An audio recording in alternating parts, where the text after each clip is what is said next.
کراچی والوں کے لیے بجلی 4 روپے 76 پیسے فی یونٹ مہنگی، 2 سیمائی ایڈجسٹمنٹ قیمت میں اضافہ کیا گیا۔ شہریوں سے اضافی وصولیاں مارچ سے مئی کے بلوں میں وصول کی جائیں گی۔ وزیر اعظم کی زیر صدارت کابینہ کا اجلاس آج ہوگا۔ مقررہ وقت پر کاروباری مراکز بند نہ کرنے والوں کے لیے بجلی کی قیمت دگنی کرنے پر غور کیا جائے گا۔ صوبائی اسمبلیوں میں الیکشن سے متعلق سپریم کورٹ کے فیصلے پر بھی تبادلہ خیال کیا جائے گا۔ خیبر پختونخوا میں 90 روز میں الیکشن کرانے کا حکم۔ پنجاب میں 9 اپریل کو انتخابات ہوں گے، صدر کا اقدام درست قرار۔ خیبر پختونخوا میں صدر کی جانب سے دی گئی الیکشن کی تاریخ کا عدم، گورنر نے الیکشن کی تاریخ نہ دے کر آئین کی خلاف ورزی کی۔ پنجاب میں انتخابات کے لیے الیکشن کمیشن کو صدر سے مشاورت کی ہدایت۔ سپریم کورٹ نے الیکشن از خود نوٹس کا فیصلہ سنا دیا۔ نوٹس کیس میں بینچ کے 2 ممبران جسٹس منصور علی شاہ اور جسٹس جمال مندوخیل کا فیصلے سے اختلاف۔ درخواستوں کے قابل سماعت ہونے پر اعتراض، بینچ سے علیحدگی اختیار کرنے والے جسٹس یحییٰ آفریدی اور جسٹس اطہر بن اللہ کے نوٹس سے اتفاق۔ از خود نوٹس کیس کے فیصلے پر نظر ثانی کی ضرورت ہے اور نہ ہی تشریح طلب معاملہ ہے۔ پٹیشن 3 کے مقابلے میں 4 سے مسترد ہو گئی۔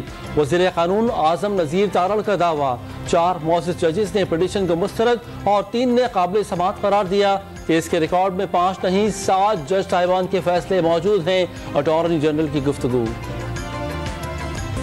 عمران خان کا سپریم کورٹ کے فیصلے کا خیر مقدم، جیل بھرو تحریک ختم کر دی۔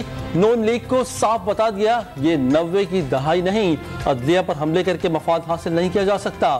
ہفتے کو انتخابی مہم شروع کرنے کا اعلان۔ عدالتی فیصلے پر زمان پارک لاہور میں جشن، کھلاڑیوں نے ایک دوسرے کا منہ میٹھا کرایا۔ اختلاف کرنے والے جج بھی 90 روز میں انتخابات کے حامی ہیں۔ عدالت نے الیکشن سے فرار کے راستے بند کر دیے۔ فواد چودھری کا وسائل نہ ہونے کا جواز ماننے سے انکار۔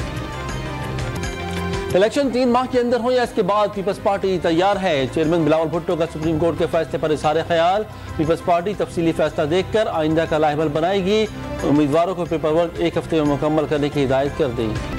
سپریم کورٹ کے تفصیلی فیصلے کے بعد الیکشن کمیشن کا ہنگامی اجلاس بے نتیجہ ختم۔ پنجاب اور خیبر پختونخوا اسمبلی کے انتخابات ممکن بنانے کے لیے تمام پہلوؤں پر غور، مشاورت آج بھی جاری رہے گی۔ پی ٹی آئی کے اسد عمر، علی نواز اعوان اور راجہ خرم نواز کے استعفوں کی منظوری کا نوٹیفیکیشن معطل۔ اسلام آباد ہائی کورٹ نے تینوں نشستوں پر ضمنی الیکشن بھی روک دیا۔ بلوچستان ہائی کورٹ کا بھی قاسم سوری کی خالی نشست پر ضمنی الیکشن روکنے کا حکم۔ عمران خان کے خلاف مبینہ بیٹی چھپانے پر نااہلی کا کیس، اسلام آباد ہائی کورٹ نے الیکشن کمیشن کو ریکارڈ پیش کرنے کی ہدایت کر دی۔ چیئرمین پی ٹی آئی کی جانب سے دستاویزات داخل کرانے کی درخواست منظور۔ جوڈیشل کمپلیکس میں توڑ پھوڑ، دہشت گردی ایکٹ کے تحت مقدمات تھانہ رمنا میں درج۔ عمران خان، راجہ خرم نواز، مراد سعید اور علی نواز اعوان سمیت 25 پی ٹی آئی کے کارکنان ملزم نامزد۔ داخلہ رانا ثناء اللہ نے عمران خان کی گرفتاری کا اشارہ دے دیا۔ عدلیہ پر حملہ کرنے والوں کے خلاف کارروائی کی تیاری کر لی۔ اسلحہ سمیت حراست میں لیے جانے والے کئی افراد کے پولیس ملازم ہونے کا بھی انکشاف۔ توشہ خانہ کیس میں پی ٹی آئی چیئرمین کی پیشی یقینی بنانے کا عزم۔ کرپشن کیسز میں فرج شہزادی کے گرد گھیرا تنگ، ایف آئی اے نے پاکستان لانے کے لیے انٹرپول سے رابطے کا فیصلہ کر لیا۔ وزارت داخلہ سے اجازت مانگ لی گئی۔ اشتہاری قرار دینے کے لیے عدالت سے ریڈ وارنٹ حاصل کیے جائیں گے۔ خالد مقبول صدیقی کی قیادت میں ایم کیو ایم وفد کی وزیر اعظم سے ملاقات۔ سندھ میں پیپلز پارٹی کے رویے پر تحفظات کا اظہار، معاہدے پر عمل درآمد نہ کیے جانے کا شکوہ بھی کر دیا۔ وزیر اعظم کا معاشی مشکلات کے باوجود زلزلے سے متاثرہ برادر ملکوں کی مدد جاری رکھنے کا عزم۔ ترکیہ اور شام میں تباہی کے بعد ریسکیو خدمات سر انجام دینے والی ٹیموں کو خراج تحسین۔ Army chief general Asim Munir کا انجینئر ڈویژن راولپنڈی کا دورہ، ریسکیو ٹیم سے ملاقات کر کے خدمات کو سراہا۔ حکومت کا رمضان ریلیف پیکج پچھلے سال کے مقابلے میں 3 ارب 28 کروڑ روپے کم۔ 5 ارب روپے کے پیکج میں عام شہریوں اور مستحق افراد کے لیے الگ الگ پیکج متعارف۔ مستحقین کو چائے اور گھی پر سب سے زیادہ 100 روپے کلو سبسڈی ملے گی۔ آٹے پر 51 روپے، چینی مشروبات پر 30 روپے رعایت۔ اقتصادی رابطہ کمیٹی نے منظوری دے دی۔ گندم کی امدادی قیمت 3900 روپے فی من مقرر۔